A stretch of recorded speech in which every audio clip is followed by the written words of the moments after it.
Drama की starting होती है हमारी फीमेल लीड शू के साथ, जिसकी शादी को 3 साल हो गए होते हैं। पर अब उसे पता लग रहा है कि उसका हस्बैंड उसे चीट कर रहा है। जिसके साथ उसका हस्बैंड ली अफेयर चला रहा होता है, वही लड़की शू को अपना और उसका वीडियो सेंड करती है और बताती है कि वो उसके हस्बैंड के साथ हाफ ईयर से रिलेशन में है। और वो कहती है कि जब भी वो तुमसे कंपनी का काम बोलकर बाहर जाता है तो वो मुझसे ही मिलने आता है। शू सोच लेती है कि उसने ली को हमेशा से ही बोली थी कि वो कभी धोखा एक्सेप्ट नहीं करने वाली है। शू अपनी ट्विन सिस्टर को कॉल करके कह देती है कि वो अब्रॉड आने के लिए रेडी है। तो उसकी सिस्टर उसे कह देती है कि एक बार वो उसकी जगह ले लेगी तो वापस से अपनी जगह नहीं आ सकती है। तो शू कहती है कि मैंने इस बारे में अच्छे से सोच ली हूँ। फिर वो डिवोर्स अग्रीमेंट पे साइन कर देती है और डिवोर्स पेपर को एक गिफ्ट बॉक्स में डाल देती है।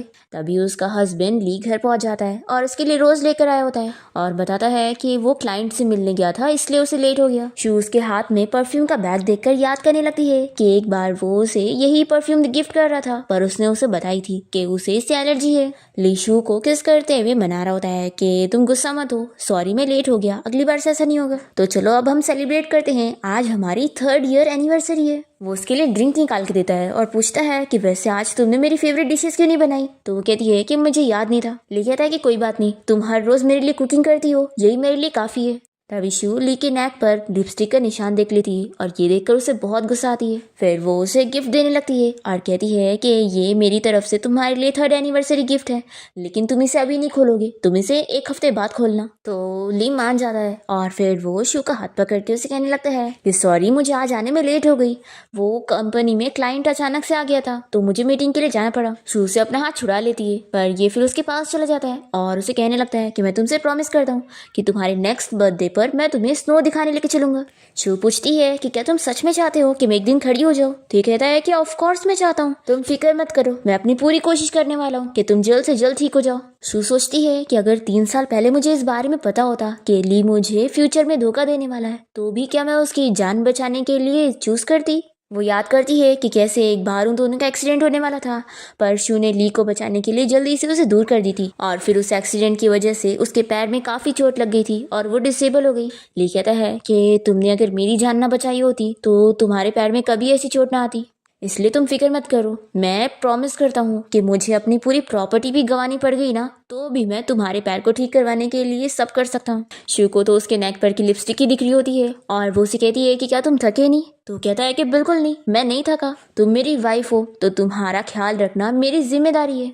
तो अब मैं कल तुम्हें हॉस्पिटल लेके चलूंगा चेकअप के लिए और अब काफी रात हो गई है तो तुम शावर ले लो, मैं तुम्हारी हेल्प कर देता हूँ। पर तभी इतने में ली को उसकी मिस्ट्रेस का कॉल आने लगता है तो वो जल्दी से साइड में जाता है और कॉल कट कर देता है। शू भी समझ जाती है कि किसका कॉल आ रहा होगा। फिर ये कहती है कि कोई बात नहीं, तुम जाओ अपना काम कर लो, मैं अब खुद का ख्याल रखना सीख जाऊंगी। ऐसा बोलकर वो अपनी व्हीलचेयर को लेकर जा रही होती है और तभी हम देखते हैं कि ली अपनी मिस्ट्रेस से मिलने के लिए चला जाता है और फिर हम देखते हैं कि शू रूम में आने के बाद खड़ी हो जाती है और हमें पता चलता है कि उसके पैर तो ठीक हो गए हैं। वो सोचती है कि क्या सभी मैन ऐसे ही होते हैं जो कुछ हासिल करने के बाद अपना माइंड चेंज कर लेते हैं। फिर शू हमें बताने लगती है और हम फ्लैशबैक में देखते हैं कि उस साल शू बहुत ज्यादा बीमार होती है और उसको ठीक करने के लिए ली उसके लिए टेंपल जाके बहुत प्रेयर करता है और फिर फाइनली शू होश में आ जाती है और ये देखकर वो बहुत ज्यादा खुश होती है कि सच में वो उससे बहुत प्यार करता है, इसलिए वो उसे शादी के लिए हाँ कह देती है और ये उसका 100 प्रपोजल होता है। शू ली से कहती है कि शायद मैं तुम्हारी बेस्ट वाइफ ना बन पाऊँ, लेकिन मैं प्रॉमिस करती हूँ कि मैं हमेशा तुम्हारे साथ रहूंगी, लेकिन अगर कभी तुमने मुझे धोखा दिया ना तो मैं तुम्हें छोड़कर चली जाऊंगी और तुम्हारी नजरों से गायब हो जाऊंगी और फिर तुम मुझे कभी ढूंढ नहीं पाओगे। तो ली कहता है कि ऐसा दिन कभी नहीं आएगा और मैं हमेशा सिर्फ और सिर्फ तुम्हारा होऊंगा। ऐसा बोलकर वो उसे रिंग पहना देता है। इसी के साथ ही फ्लैशबैक यहाँ पर खत्म होता है और शू कहती है कि अब वो सिर्फ मुझे ही नहीं बल्कि उस लड़की को भी धोखा दे रहा है। शू सोच लेती है कि अब 7 दिन बाद हमारी मैरिज की एंडिंग हो जाएगी। फिर नेक्स्ट डे आ जाता है और काउंटिंग शुरू हो जाती है और अब सिर्फ 6 दिन बचे हैं। ली शू को हॉस्पिटल लाया होता है और उसे सॉरी कह रहा होता है कि कल रात मुझे कंपनी में जरूरी काम पड़ गया था इसलिए मुझे जाना पड़ा, लेकिन देखो उसका भरपाई करने के लिए मैंने सुबह सुबह ही तुम्हारे लिए तुम्हारा फेवरेट ब्रेकफास्ट खरीद के लाया हूँ, क्या तुम खाना चाहोगी। तो शू मना कर देती है कि नहीं मुझे भूख नहीं है। तो वो कहता है कि कोई बात नहीं, चेकअप के बाद मैं तुम्हें बाहर कुछ खिलाने के लिए लेकर चलूंगा। फिर इसके बाद लिन शू को लेके जा रहा होता है और तभी यहाँ पर कुछ नर्स ली को देखकर पहचान जाती है कि ये तो वही फेमस सीईओ मिस्टर ली है, हम लोग कितने लकी है कि हम उन्हें रियल में देख पा रहे हैं। और लगता है ये यहाँ पर अपनी वाइफ को प्रोफेसर फैंग से मिलवाने के लिए लेकर आ रहे होंगे, उनकी वाइफ का पैर दिखाने के लिए।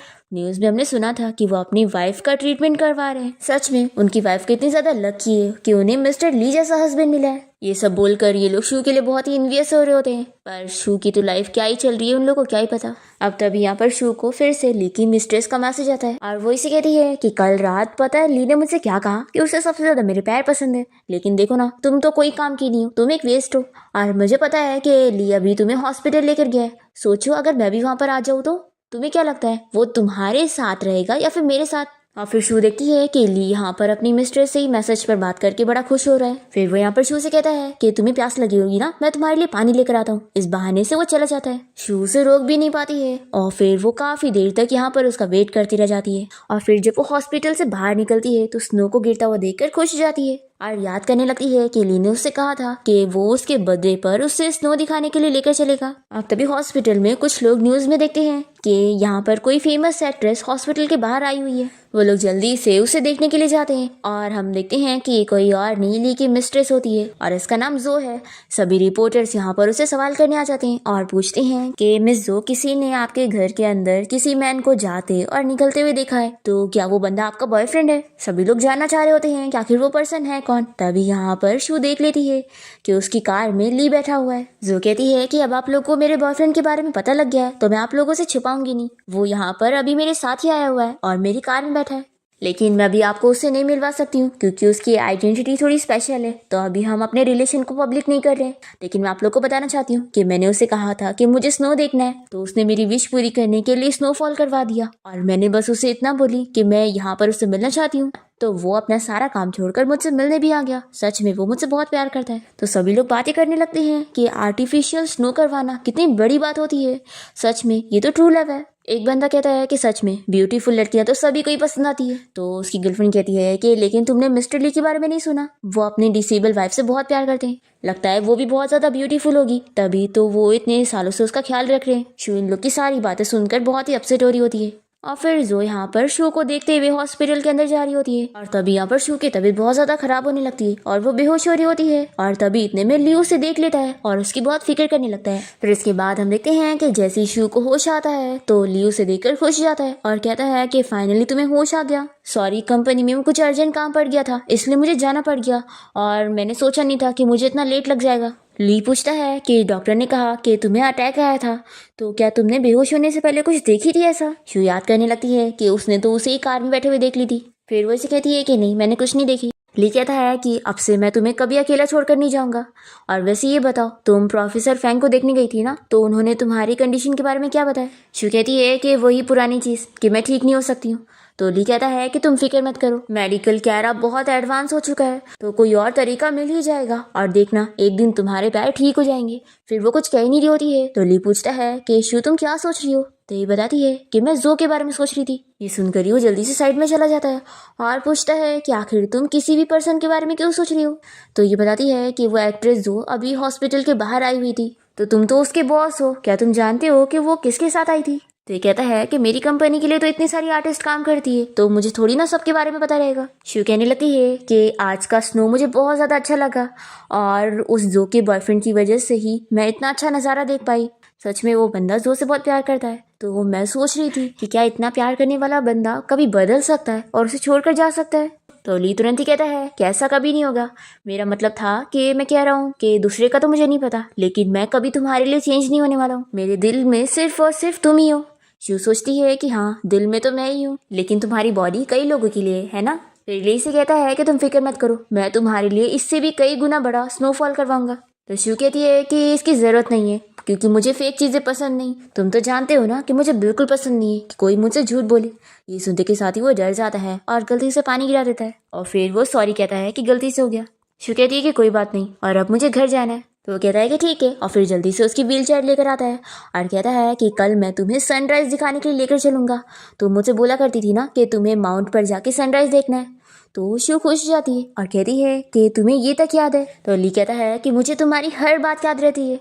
तो शू कहती है कि रहने दो, मेरा जाने का मन नहीं है। और वो सोचती है कि जो भी लवर्स माउंट ताई पर जाते हैं वो कभी अलग नहीं होते, ऐसा मानना है। पर अब शू सोच लेती है कि अब ऐसा हो ही नहीं सकता क्योंकि हम अलग होके रहेंगे। फिर ली को फिर से उसकी मिस्ट्रेस का कॉल आ रहा होता है, तो वो यहाँ पर शू से कहता है कि मुझे फिर से अर्जेंटली कंपनी का काम पड़ गया है तो मुझे जाना पड़ेगा। तुम फिक्र मत करो, इस बार मैं जल्दी आ जाऊंगा और देर नहीं लगाऊंगा। शू सोचती है कि कितना बड़ा झूठ है। फिर ली यहाँ से चला जाता है और हम देखते हैं कि शू भी उठ जाती है और वह अपनी व्हील चेयर पे बैठकर उससे बाहर देखने के लिए जाती है। तभी सामने से ली जो को लेकर आ रहा होता है उसका चेकअप करवाकर, और जो शू को दिखाने के लिए ली को और अच्छे से टच करने लगती है। तभी ली शू को देखते ही उससे दूर हो जाता है और जो कहने लगती है कि अच्छा तो मिस्टर ली की वाइफ भी हॉस्पिटल आई हुई है। ली जल्दी से शू के पास जाकर उसे एक्सप्लेन कर रहा होता है कि जैसा तुम सोच रही हो वैसा कुछ भी नहीं है, मैं तो बस जो की हेल्प कर रहा था क्योंकि अभी उसने अपनी रिलेशनशिप पब्लिक नहीं करी है तो कंपनी की इमेज की वजह से मैं उसकी हेल्प करने आ गया। फिर जो कहने लगती है कि मिस्टर ली तो अपने करियर में इतने सक्सेसफुल है और जो अपनी वाइफ से इतना प्यार भी करते हैं वो फिर भी मेरे साथ प्रेगनेंसी चेकअप के लिए मेरी हेल्प करने आ गए, कितने अच्छे हैं। शू कहती है कि मिस जो आप तो बहुत ही फास्ट निकली, अभी आपने अपनी रिलेशनशिप को पब्लिक करी और इतनी जल्दी प्रेग्नेंट भी होगी। तो जो बताती है कि हाँ मैं 1 मंथ प्रेग्नेंट हूँ और मेरे बच्चे का डैड तो बहुत ज़्यादा खुश है। और फिर वो कहती है कि सॉरी मिस्टर ली की वाइफ, मैं तो भूल ही गई थी कि आपके तो कोई बच्चे ही नहीं है, तो आपको तो कभी बच्चे होने की खुशी मिल ही नहीं पाएगी। ये सुनकर शू की आंख में आंसू आ जाते हैं और ली उसे कहने लगता है कि तुम अपनी जगह याद रखो, छोटी से एक्टर होकर तुम क्या समझती हो कि मेरी वाइफ के सामने शो ऑफ कर सकती हो। तो जो कहती है कि हाँ मिस्टर ली आपने सही कहा, मुझे अपनी जगह पता होना चाहिए कि आपकी वाइफ के तो बच्चे भी नहीं है फिर भी आप उनसे इतना प्यार करते हैं और मैं यहाँ प्रेग्नेंट हो गई हूँ फिर भी मुझे प्यार करने वाला यहाँ पर ओपनली मेरे साथ प्रेगनेंसी चेकअप के लिए आया भी नहीं। ऐसा बोलकर जो यहाँ से चली जाती है और फिर ली से कहने लगता है कि तुम उसकी बातों पर ध्यान मत दो, मुझे इस बात से कोई फर्क नहीं पड़ता है कि तुम्हारे बच्चे हैं या नहीं। फिर इसके बाद ली शू को लेकर घर पहुंचता है और शू को फिर से जो का मैसेज आता है और वो इसे बताती है कि तुमने एकदम सही गैस करी हो, मेरा जो बच्चा है वो तुम्हारे हस्बैंड का ही है। फिर वो याद करने लगती है कि कैसे वो जो के साथ कितना खुश नजर आ रहा था।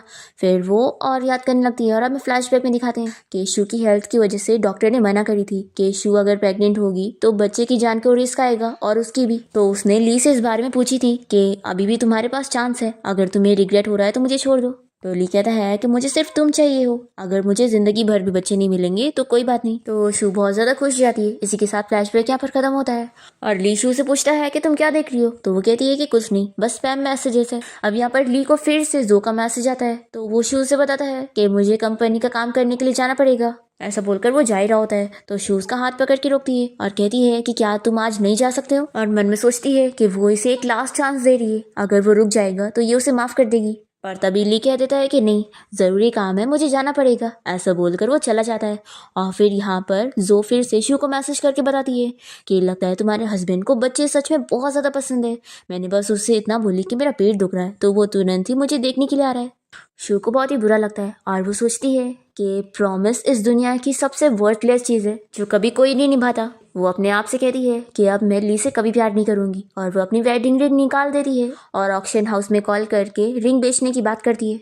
फिर इसके बाद 7 दिन कंप्लीट हो जाते हैं और शू को जो मैसेज करके बताती है कि तुम्हारा हस्बैंड तुम्हें बिजनेस ट्रिप बोल कर गया है, लेकिन वो यहाँ पर इतने दिनों से मेरे साथ है, उसने मेरे लिए बहुत सारे महंगे महंगे कपड़े खरीदा है और वो मेरे साथ ही हर टाइम स्पेंड कर रहा है। शू यहाँ पर जो की बात याद कर करके सारी चीजें फेंक रही होती है अपनी, और ली की सारी फोटो फ्रेम वो डस्टबिन में डाल देती है और फिर वो ली की लाई हुई सारी चीजों को तोड़ तोड़ कर फेंकने लगती है, साथ ही उसके लाए हुए सारे फ्लावर्स को भी।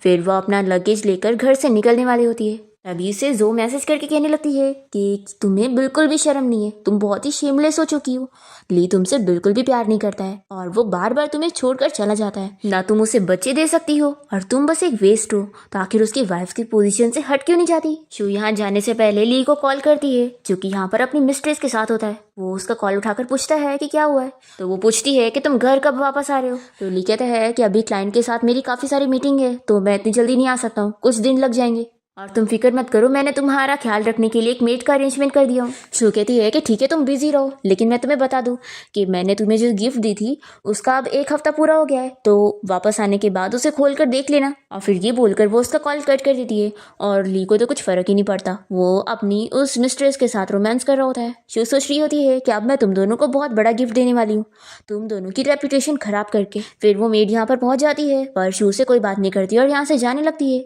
दूसरी तरफ ली यहाँ पर उसकी फिक्र कर रहा होता है तो जो से कहती है कि तुमने तो उसके लिए मेड अरेंज कर दी ना, तो अब उसकी फिक्र मत करो। फिर ली भी सोचता है कि हाँ, वहाँ पर मेड उसका ख्याल रख लेगी तो मुझे इतना फिक्र करने की जरूरत नहीं है। पर तभी इतने में ली को मेड का कॉल आता है और वो इसे बताती है कि बॉस आपकी वाइफ तो यहाँ से जा चुकी है। तो ये सुनकर वो शॉक हो जाता है और फिर जल्दी से यहाँ घर पहुँचता है और उसे कहने लगता है कि सॉरी, शो में लेट हो गया। और फिर वो घर की ऐसी हालत देखकर शॉक हो जाता है और फिर पूरे घर में उसे ढूंढने लग जाता है, पर उसे वो कहीं नहीं मिलती। तो ये कहने लगता है कि शू, मुझे डराओ मत, मुझे पता है तुम कहीं नहीं गई हो ना। फिर वो यहाँ मेड को आवाज देता है और पूछता है कि मेरी वाइफ तो डिसेबल है, तो आखिर वो यहाँ से कैसे जा सकती है। मेड कहती है कि बॉस मुझे नहीं पता, लेकिन मैंने तो उन्हें जाते हुए देखी हूँ और लगता नहीं कि वो डिसेबल थी। तो ली कहता है कि ऐसा हो ही नहीं सकता, प्रोफेसर फैंग ने तो बोला था कि वो नहीं ठीक हो सकती है। और फिर ये याद करता है कि शू ने उसको यही बोली थी, यानी कि ये समझ जाता है कि उसने इसे झूठ बोली। फिर वो ये भी याद करता है कि उसने ये भी बोली थी कि क्या किसी इंसान का दिल बदल सकता है और वो किसी को जिसको इतना प्यार करता था उसे छोड़ सकता है। और फिर उसने उसे जाने से भी रोकी थी पर वो नहीं सुना था। अब ये समझ जाता है कि यानी उसे सब कुछ पता लग गया और उसने मुझे लास्ट मौका दी थी। अब तभी यहाँ पर ली को उसके असिस्टेंट की कॉल आती है तो ये उसे चिल्लाता है कि तुम जो भी काम कर रहे हो अब भी स्टॉप कर दो और तुरंत ही मेरी वाइफ के बारे में पता करो कि वो कहाँ चली गई है।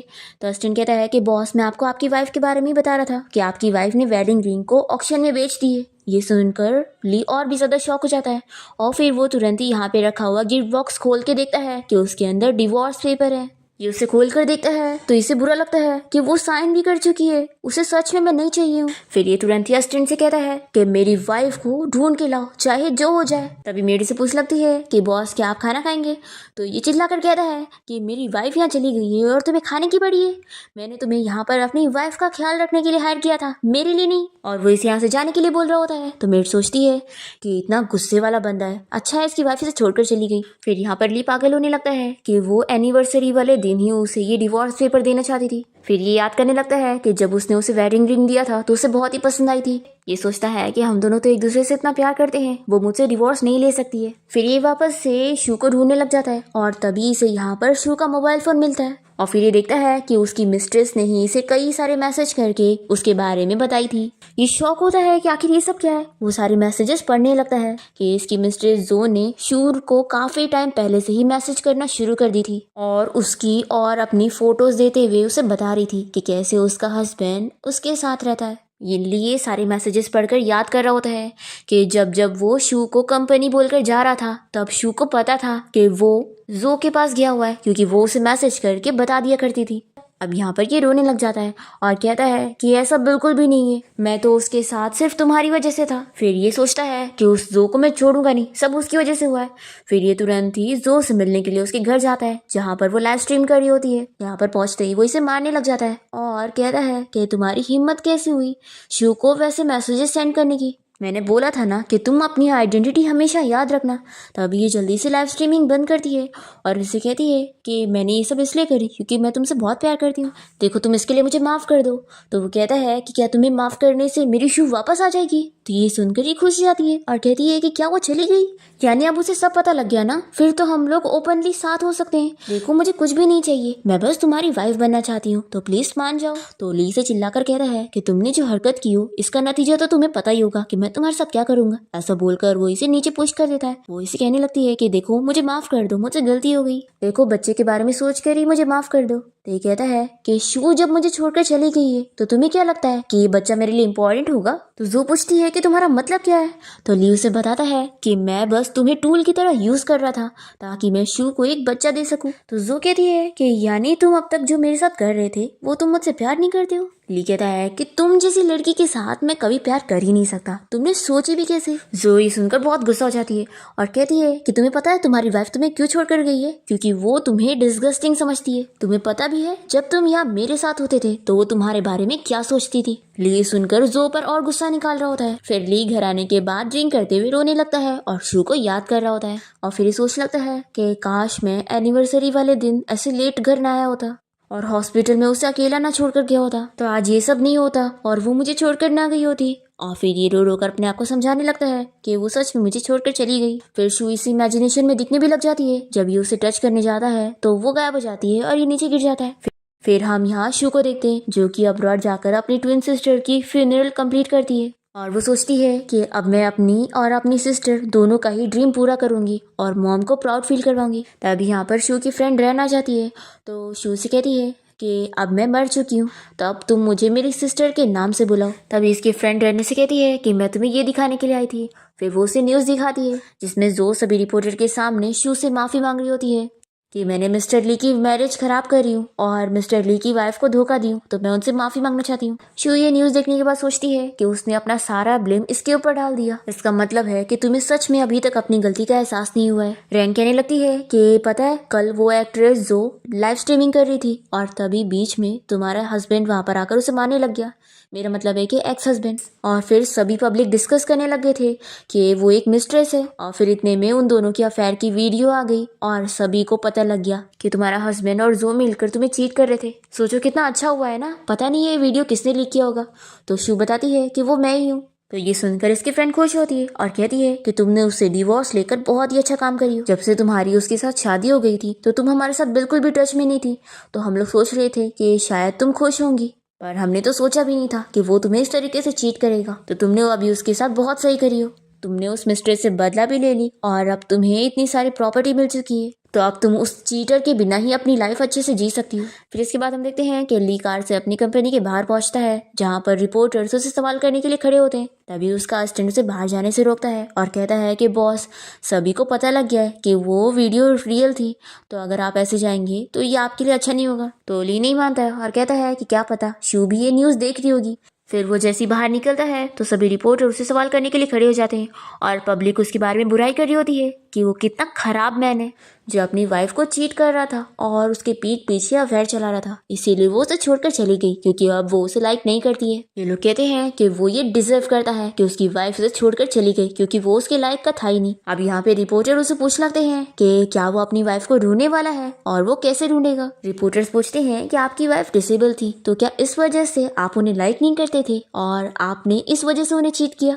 तो ली जवाब देता है कि ऐसा बिल्कुल भी नहीं है और फिर वो शू से कहने लग जाता है कि मुझे पता है तुम ये न्यूज़ देख रही होंगी, देखो मेरे दिल में सच में सिर्फ तुम ही हो और मैं सिर्फ तुम्हें ही पसंद करता हूँ और मुझसे मिस्टेक हो गई है, तो प्लीज़ मुझे माफ़ कर दो और प्लीज़ वापस आ जाओ। ऐसा बोलकर वो रो रहा होता है। तो कुछ लोग इसकी बातों पर बिलीव करने लगते हैं कि लगता है सच में उसे अपनी गलती का अंदाज़ा हो गया है और वो कितनी सारी डोनेशन भी तो करता है बच्चों की हेल्प करने के लिए। पर फिर कुछ लोग कहते हैं कि अरे इसकी बातों में मत आओ, हम लोग भूल कैसे सकते हैं कि ये अपनी उस मिस्ट्रेस को खुश करने के लिए आर्टिफिशियल स्नोफॉल भी कर रहा था। इसका मतलब है कि ये बस यहाँ पर नकली आंसू दिखाकर एक्टिंग कर रहा है अपनी और अपनी कंपनी की रेपुटेशन ठीक करने के लिए। किसी मैन के आंसुओं पे ट्रस्ट करने वाला नहीं है, ये लोग अनट्रस्टवर्थी होते हैं। तो बाकी लोग भी कहने लगते हैं कि हाँ मैंने तो सच में इस पे बिलीव कर ली थी, इसके आंसू भी नकली होंगे और ये बस एक्टिंग कर रहा है। फिर दूसरी तरफ शू की फ्रेंड उसे ली की यही न्यूज़ दिखाने लगती है जिसमें वो शू से कह रहा होता है कि प्लीज मुझे माफ कर दो और प्लीज वापस आ जाओ। रैन कहती है कि शू तुम ये देखने के बाद क्या सोचती हो, क्या तुमने इसकी बातों पर बिलीव कर ली हो और अब तुम सॉफ्ट हार्टेड हो चुकी हो। शू पूछती है कि तुम सोचो अगर तुम्हारा खाना कचरे में गिर जाए तो क्या तुम कचरे में से खाने को उठाकर खाओगी। तो इसकी फ्रेंड कहती है कि बिल्कुल भी नहीं, कितना गंदा लगेगा। तो शू बताती है कि मुझे भी अब ऐसे ही फील हो रहा है। तो उसकी फ्रेंड कहती है कि अच्छी बात है कि तुम होश में हो। दूसरी तरफ हम देखते हैं कि ली के मॉम डैड उसकी फिक्र करते हुए उसके घर पे उसे देखने आए होते हैं जहाँ पर वो ड्रंक पड़ा होता है। ली की मॉम उसकी बहुत फिक्र कर रही होती है और पूछने लगती है कि तुमने इतनी ड्रिंक क्यों करे।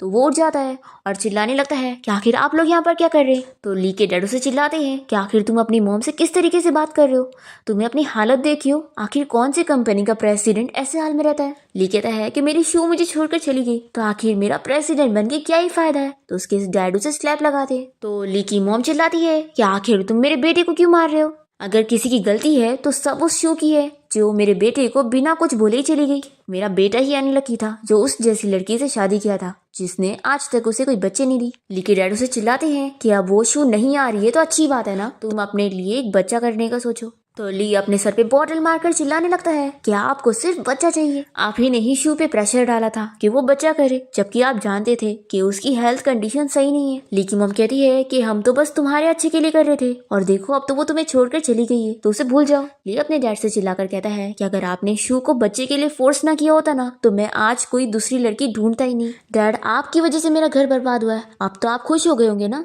ली की मॉम उसे समझाती है कि शू तुमसे इतना प्यार करती है तो वो तुम्हें ऐसे छोड़कर जा ही नहीं सकती है, जरूर वो कहीं छुपी होगी। इसलिए तुम हमारे साथ घर चलो, हम लोग कोई रास्ता ढूंढते हैं शू को ढूंढने का। पर ली तो बहुत ही गुस्से में अपनी मॉम को दूर कर देता है और कह देता है कि मैं आप लोग के साथ घर नहीं जाने वाला हूँ, और डैड अगर शू वापस नहीं आई ना तो मैं आपको कभी माफ़ नहीं कर सकता हूँ, इसलिए अब आप लोग यहाँ से चले जाओ। फिर ली के डैड उसकी मॉम को यहाँ से लेकर चले जाते हैं और फिर ली को उसके असिस्टेंट की कॉल आती है और वो बताता है कि बॉस, आपकी वाइफ के बारे में कुछ क्लू मिला है। आपकी वाइफ की एक ट्विन सिस्टर थी जो कि अब्रॉड में रहती थी, और आपकी वाइफ ने यहाँ से जाने से पहले अपनी ट्विन सिस्टर को ही कॉल करी थी। तो ली सोचता है कि हाँ, मैं उसकी सिस्टर को कैसे भूल सकता हूँ। फिर वो अपने असिस्टेंट को अब भी तुरंत की फ्लाइट बुक करने के लिए बोलता है और फिर वो तुरंत ही अब्रॉड पहुंचकर हॉस्पिटल में सभी को शू की फोटो दिखाकर पूछने लगता है कि क्या किसी ने उसे देखा है। तभी एक डॉक्टर उसे पहचान जाते हैं और कहते हैं कि लेकिन वो कल ही यहाँ से जा चुकी है और तुम लेट हो गए।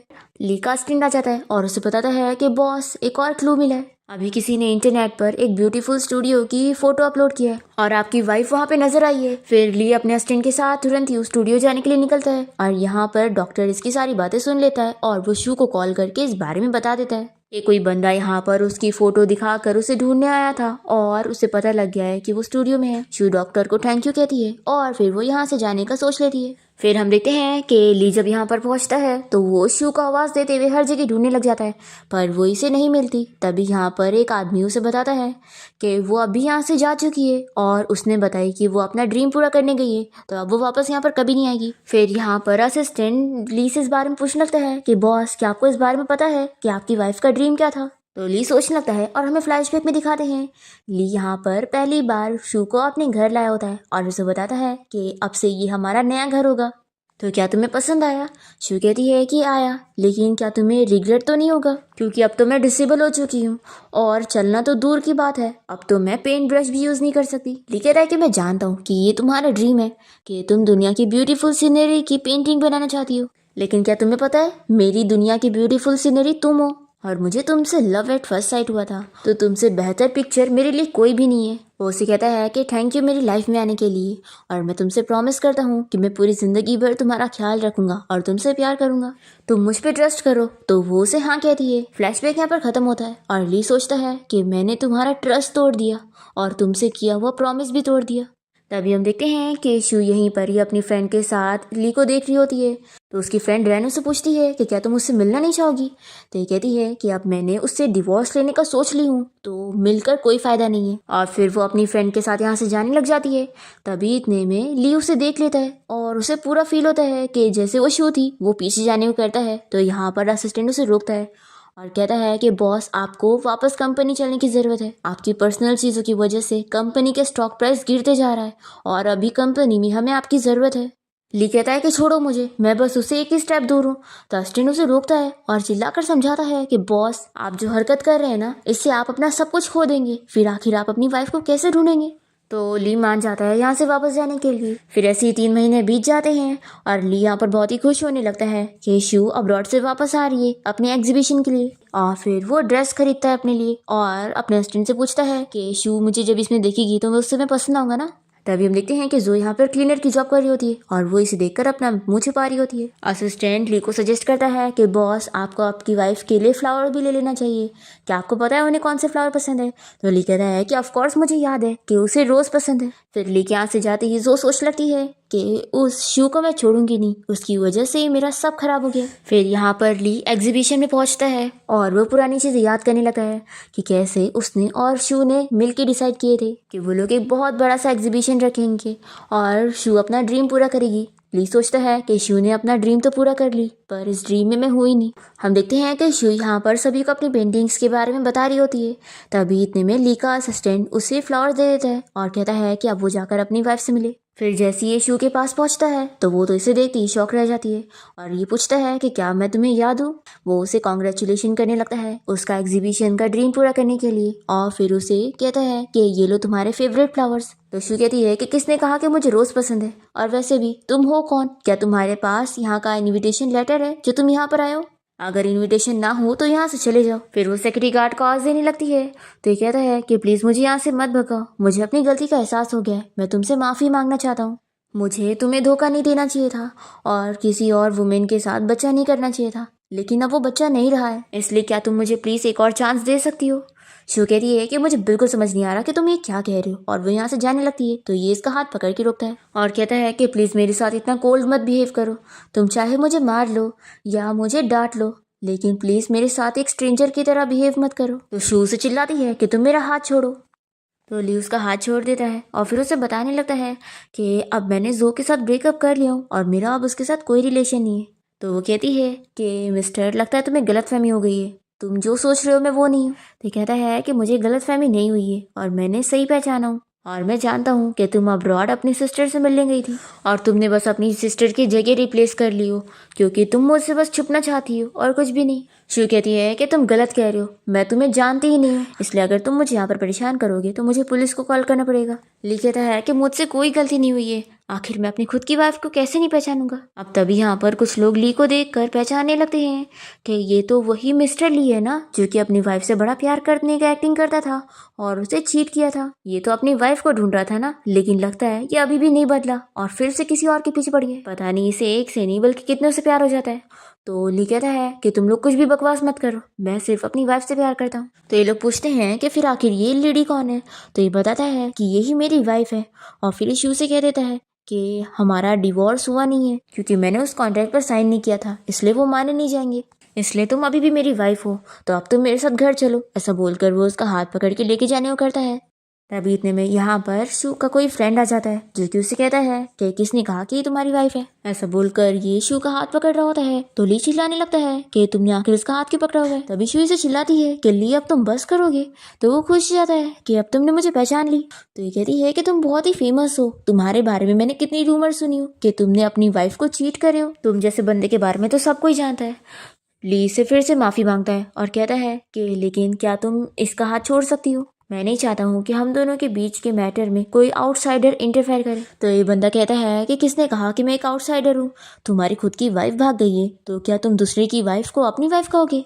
और फिर ये शू का फ्रेंड उसे समझा देता है कि अगर तुम चाहती हो कि ये तुम्हारा पीछा छोड़ दे तो तुम्हें इसके सामने एक्टिंग करना पड़ेगा। तो शू भी इसका हाथ पकड़ लेती है। तो ली पूछता है कि क्या तुम इसके साथ सच में ऐसे टाइप की रिलेशनशिप में हो। तो शू चिल्लाती है कि तुम होते कौन हो मेरे रिलेशन को ऐसे बोलने वाले, एक तो पता नहीं तुम हो कौन, फिर भी मैंने तुम्हें यहाँ पे रहने का मौका दी जबकि तुमने मेरा एग्जीबिशन खराब करे हो, अभी निकलो यहाँ से। और इस सेक्रेटरी गार्ड को बुलाकर इसे यहाँ से बाहर करने का बोल रही होती है। तो ली कहता है कि मैं खुद चला जाऊंगा, और फिर वो यहाँ से चला जाता है। और फिर ली के यहाँ से जाने के बाद शू मिस्टर चिन का हाथ छोड़ देती है और सभी से कहती है कि उसका आज का एग्जीबिशन यहीं पर ही ख़त्म होता है। और फिर वो मिस्टर चिन को थैंक यू बोलने लगती है। तो वो कहता है कि मैं तुम्हें परस्यू करना चाहता हूँ, मुझे एक चांस दो। तो ये कहती है कि अब मैं मैरिज में बिल्कुल इंटरेस्टेड नहीं हूँ क्योंकि मैरिज अब मेरे लिए एक जेल की तरह होगी। तो ये बंदा कहता है कि मिस शू, मैं आपको कोई चीज़ की कमी नहीं होने दूंगा और आपको पूरा फ्रीडम दूंगा अपना ड्रीम पूरा करने के लिए। शू कहती है कि मुझे इन स्वीट वर्ड्स की ज़रूरत नहीं है क्योंकि पहले भी इन स्वीट वर्ड्स का यूज़ करके ही किसी ने आज मुझे इतना हर्ट कर दिया है कि अब मैं प्यार में इंटरेस्टेड नहीं हूँ। तो ये मिस्टर चिन मान जाता है और फिर उसके आने वाले फ्यूचर के लिए उसे गुड विश करके चला जाता है। तभी हम देखते हैं कि यहाँ पर जो आई होती है और वो शू को फ्लावर्स देते हुए बताती है कि मैं आपकी बहुत बड़ी फ़ैन हूँ, और सोचती है कि इसे तो पता भी नहीं लगेगा कि मैं यहाँ पर आई हूँ और आज मैं इसे मार के रहूंगी। पर तभी शू इसकी टोपी हटा लेती है और कहती है कि मुझे पता था कि ये तुम ही हो। तो जो पूछती है कि तुम्हें पता कैसे चला। तो शू कहती है कि लगता है तुमने कुछ ज्यादा ही टीवी ड्रामा देख ली जो तुमने सोची कि टोपी से तुम्हारा मुंह छिप जाएगा। जो कहने लगती है कि अभी तुम ली को ना पहचानने की जानबूझ के एक्टिंग कर रही थी ना, और तुम्हें तो बड़ी खुशी मिल रही होगी कि वो अभी भी तुम्हारे पीछे पड़ा है। तो शू कहती है कि तुम अपना बताओ, तुम तो इतनी बड़ी स्टार थी ना, तो आखिर तुम्हारी ये हालत कैसे होगी। तो जो चिल्लाती है कि अगर तुमने हमारी वीडियो एक्सपोज ना करी होती ना तो आज मेरी कभी ये हालत होती ही नहीं। तो शू कहती है कि तुम बॉस बनना चाहती थी ना, तो मैं तो बस तुम्हारी हेल्प कर रही थी, तुम्हें तो मुझे थैंक्स करना चाहिए, क्या हुआ मेरे छोड़कर जाने के बाद भी ली ने तुमसे शादी नहीं किया। तो जो कहती है कि मैं सब समझ गई, तुम जानबूझ के अपना फ़ोन छोड़कर गई थी ना ताकि ली को इस बारे में पता लग जाए कि मैंने ही तुम्हें सब मैसेज करके बताई थी। शू कहती है कि सब गलती तुम्हारी है, तुमने ही अपनी बैट की फोटोज देखकर मुझे प्रोवोक करी थी ना, तो मैंने भी उनका यूज़ कर ली तुमसे बदला लेने के लिए। तुम जानती थी कि उसकी वाइफ है, फिर भी तुमने उससे अफेयर चलाने की कोशिश करी। तुम्हारे साथ जो आज हो रहा है ना, तुम ये डिजर्व करती हो। तो जो भी इसका मजाक उड़ाने लग जाती है कि तुमसे तो एक मैन संभाला नहीं गया और तुम मुझे कह रही हो, तुम एक डिसेबल थी और तुमने उससे बच्चे भी नहीं दी, तो आखिर तुमने सोची भी कैसे कि कोई मैन तुम्हारे लिए लॉयल रहेगा। तो ये सुनकर शू इसे स्लैप लगा देती है और कहती है कि ये स्लैप तो मुझे तुम्हें बहुत टाइम पहले ही मारना चाहिए था ताकि तुम्हें पता रहे कि तुमने क्या गलती की थी। और अब तुम दोनों चीटर्स जियो या मरो, मुझे इस बात से कोई फर्क नहीं पड़ता और इससे मेरा लेना देना नहीं है। ऐसा बोलकर शू यहाँ से जा रही होती है तो जो गुस्से में उसे चाकू से मारने जाती है, पर तभी यहाँ पर ली पहुंचकर शू को बचा लेता है। उसके हाथ में चोट लग जाती है तो जोर से चिल्लाती है कि तुम्हें इसके लिए अपनी जान की भी फिक्र नहीं है। तो ये बताता है कि मैं शू से कई ज्यादा प्यार करता हूँ। फिर जो तुरंत यहाँ से भागने लगती है तो ये शू से कहता है कि तुम फिक्र मत करो, मेरे लोग इसे पकड़ लेंगे। शू कहती है कि थैंक यू मुझे बचाने के लिए, तो अब तुम्हें हॉस्पिटल जाना चाहिए। ऐसा बोलकर वो जा रही होती है तो ये इसे रोककर कहता है कि मुझे तुमसे कुछ बात करनी है। शू कहती है कि हम दोनों के बीच में कुछ बात करने वाला है ही नहीं, इसलिए तुम दोबारा मेरी लाइफ में मुझे डिस्टर्ब मत करना। तो ली कहता है कि यानी अब तुम मान रही हो ना कि तुम ही मेरी शू हो। तो ये कहती है कि नहीं, तुमने पास्ट वाली शू को अपने हाथों से मार चुके हो। तो ये फिर से माफ़ी मांगने लगता है और कहता है कि प्लीज़ मुझे माफ़ कर दो, मुझे अब अपनी गलती का एहसास हो गया है, इसलिए कम से कम एक बार तो मुझे एक चांस तो देकर देखो। शू कहती है कि मैं मानती हूँ कि पहले मैं तुमसे इतना प्यार करती थी कि मैंने अपना सब कुछ तुम पर गिव अप कर दी थी, अपने आप को बर्बाद कर ली थी, लेकिन जब मुझे पता चला कि तुम मुझे धोखा दे रहे हो तो तुमने मुझे तोड़ दिया। मैंने तुम्हारी वजह से अपने आप को भी खो दी और अब मैं जब तुम दोनों का चेहरा देखती हूँ ना तो मुझे बस तुम लोग को मारने का मन करता है। पर अब इन 3 महीनों में मैंने अपने आप को संभाला है और वापस से पेंट ब्रश का इस्तेमाल करके अपना ड्रीम पूरा किया है। और पता है, अब तुमसे वापस मिलकर मुझे एहसास हो रहा है कि मुझे तुमसे कोई प्यार नहीं है और ना ही तुमसे कोई नफरत है। हमारे बीच में अब सब कुछ खत्म हो गया। तो ये कहता है कि नहीं, अभी कुछ भी खत्म नहीं हुआ है। तुमने बोली ना तुम मुझसे नफरत नहीं करती हो, तो इसका ये मतलब है कि तुम अभी भी मुझे एक चांस दे सकती हो। तो शू चिल्लाती है कि मैं तुम्हें कोई चांस नहीं देने वाली हूँ। तुम भूल कैसे सकते हो, हमारी एनिवर्सरी वाले दिन मैं तुम्हारे साथ टाइम स्पेंड करना चाहती थी, पर तुम मुझे छोड़कर उसके साथ नाइट स्पेंड करने गए थे और अब मुझे धोखा देने के बाद तुम मुझे फील करा रहे हो कि मैं गिल्टी हूँ। ली बताता है कि मैं उसके साथ सिर्फ हमारे लिए था, मैं चाहता था कि वो हम दोनों को एक बच्चा दे दे। तो ये कहती है कि अगर ऐसी बात है तो मुझसे कसम खाकर बताओ कि उसके प्रेग्नेंट होने के बाद तुमने उसे कभी टच नहीं करे। तो ली कुछ कह ही नहीं पाता। फिर शू कहती है कि मैंने तुम्हें अपने आप से दूर नहीं करी हूँ, बल्कि तुमने धीरे धीरे करके खुद ही मुझे पुश करे हो। ये बोलकर शू यहाँ से चली जाती है। फिर यहाँ पर ली का असिस्टेंट जो को पकड़ के ले आता है और वो इसे कहने लगती है कि क्या हुआ है, आखिर तुम अभी भी इतना गिल्टी क्यों फील कर रहे हो और तुम्हें बहुत ही रिग्रेट हो रहा है। देखो अब तो उसके पास न्यू लवर भी है और क्या पता वो तुम्हें पहले से ही चीट कर रही होगी। ली कहता है कि अगर तुमने मुझे कभी ड्रग देकर मुझे फंसाने की कोशिश ना की होती तो हम दोनों के बीच का ये रिलेशन कभी स्टार्ट ही नहीं होता। तो ये कहती है कि लेकिन शू को तो इस बारे में पता ही नहीं और वो तो सिर्फ तुम्हारी गलती मानती है। ली से कह देता है कि अब तुम जेल में ही सड़ोगी और फिर वो असिस्टेंट से कहकर इसे पुलिस स्टेशन ले जाने के लिए बोलता है। फिर रात में हम देखते हैं कि शू कहीं पर जा रही होती है और तभी उसे फील होता है कि कोई उसका पीछा कर रहा है, तो वो छुप जाती है और पत्थर लेकर उसके सर पे मारती है। फिर देखती है कि वो तो ली है। वो उसे कहती है कि तुम मेरा पीछा क्यों कर रहे थे। तो वो कहता है कि मैं बस तुम्हें प्रोटेक्ट करने के लिए तुम्हारे साथ चल रहा था ताकि तुम सेफ रहो। ये कहती है कि मुझे तुम्हारी कोई जरूरत नहीं है, तुम मेरा पीछा छोड़ दो। ये बोलकर वो चली जाती है। फिर ली बहुत ज्यादा अपसेट हो जाता है और फिर वो यहाँ से जाने के बाद बहुत सारी ड्रिंक करते हुए शू की सारी बातें याद करने लगता है। फिर इसके बाद हम देखते हैं कि वो यहाँ हॉस्पिटल में होता है और सपने में देखता है कि शू से छोड़कर उस दूसरे बंदे के पास जा रही है। फिर वो होश में आ जाता है और अपने असिस्टेंट को काम देने लगता है कि तुम इस बारे में पता करो कि क्या सच में शू का उस बंदे के साथ कोई रिलेशन है। मुझे यकीन नहीं कि इतनी जल्दी वो किसी और से प्यार कर लेगी। तो असिस्टेंट उसे चिल्लाता है कि बॉस अभी आपके लिए सबसे जरूरी कंपनी का काम है। तो ली से चिल्लाता है कि शू से ज़्यादा इम्पोर्टेंट मेरे लिए कोई और चीज़ बिल्कुल नहीं है, इसलिए तुम जाओ पता करो, मेरे पास अभी भी एक चांस है। तो अस्टिन कहता है कि बॉस अब आपको कंपनी के लिए काम नहीं करना है ना, तो कोई बात नहीं, मैं यहाँ से चला जाता हूँ और फिर उसके बाद आप अपनी वाइफ के बारे में खुद पता कर लेना। ऐसा बोलकर असिस्टेंट यहाँ से चला जाता है। फिर ली की तबीयत खराब होने लगती है और तभी यहाँ पर उससे मिलने के लिए उसके मॉम और डैड आए होते हैं और ली के डैड उसे चिल्लाने लगते हैं कि तुमने आखिर अपनी और कंपनी की ये क्या हालत बना दी हो, ऐसे ही चलता रहा तो तुम सब बर्बाद कर लोगे। तो ली कहता है कि मैं बस यही चाहता हूँ कि शू वापस आ जाए और उसके अलावा मेरे लिए बाकी चीज़ कोई इंपॉर्टेंट नहीं है। तो ली के डैड उसे समझाते हैं कि तुम जो अपनी हालत बना रहे हो ना, ऐसी हालत देखकर वो तुम्हें और छोड़कर चली जाएगी।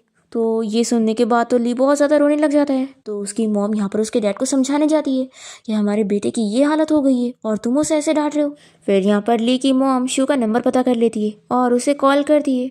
तो शू पूछती है कि आंटी आपको मुझसे क्या काम है।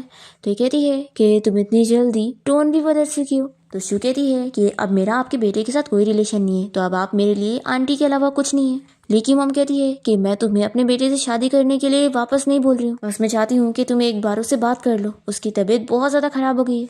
और फिर ये ली को दिखाती भी है कि वो कैसे बीमार हो गया है, पर शू को इस बात से कोई फर्क नहीं पड़ता। और वो कह देती है कि आपका मुझे ये सब दिखाकर कोई फ़ायदा नहीं है, क्योंकि अब मैं उसके ऊपर तरस नहीं खाने वाली, इसलिए आप दोबारा आप मुझे उसके बारे में बोलने के लिए कॉल मत करना। मैं अब बस उसकी एक्स वाइफ हूँ जिसको उसने धोखा दिया है, तो मुझे उसे कभी दोबारा देखने की ज़रूरत ही नहीं है। और आप ज़्यादा उसकी फिक्र मत करो, बस देखना जैसे ही उसे किसी और से प्यार होएगा तो वो मुझे भूल जाएगा। फिर ली की मॉम शू की रिकॉर्डिंग ली को सुना देती है कि अब वो उसकी बिल्कुल फिक्र नहीं करती है और उसे छोड़कर जा चुकी है। शू अपने घर से अब्रॉड जाने के लिए निकल रही होती है और उसकी फ्रेंड उसे पूछती है कि क्या तुम लास्ट बार ही ली से मिलना नहीं चाहती हो, क्योंकि यहाँ से जाने के बाद तुम वापस कभी नहीं आओगी। शू कहती है कि मेरे डैड ने भी मेरी मॉम को चीट किया था, जिसकी वजह से उन्होंने अपनी जान ले ली थी। तो तुम्हें क्या लगता है कि मेरी मॉम क्या हेवन से कभी मेरे डैड को देखना चाहती होंगी? वैसे ही मैं भी उसे कभी देखना नहीं चाहती हूँ। ऐसा बोलकर ये यहाँ से जाने लग जाती है। शू के यहाँ से जाने के बाद ली यहाँ उसके घर पहुँचता है और फिर ताला देखकर रोने लग जाता है कि वो यहाँ से जा चुकी है। वो उसकी टैक्सी के पीछे भागता है, पर शू उसे हमेशा हमेशा के लिए गुड बाय बोलकर चली जाती है। और फिर ऐसे ही 1 साल बीत जाता है और ली अभी भी शू को याद करते हुए अपनी एनिवर्सरी अकेले ही मना रहा होता है और उसे माफ़ी मांगते हुए कह रहा होता है कि तुम वापस आ जाओ। पर उसकी विश बिल्कुल पूरी नहीं होती और वो बस अकेला रह जाता है और अपनी इस हालत की वजह से वो अपनी कंपनी पे भी ध्यान नहीं देता और वो भी बैंकरप्ट हो जाती है। और इसी के साथ इस ड्रामा की एंडिंग यहाँ पर हो जाती है।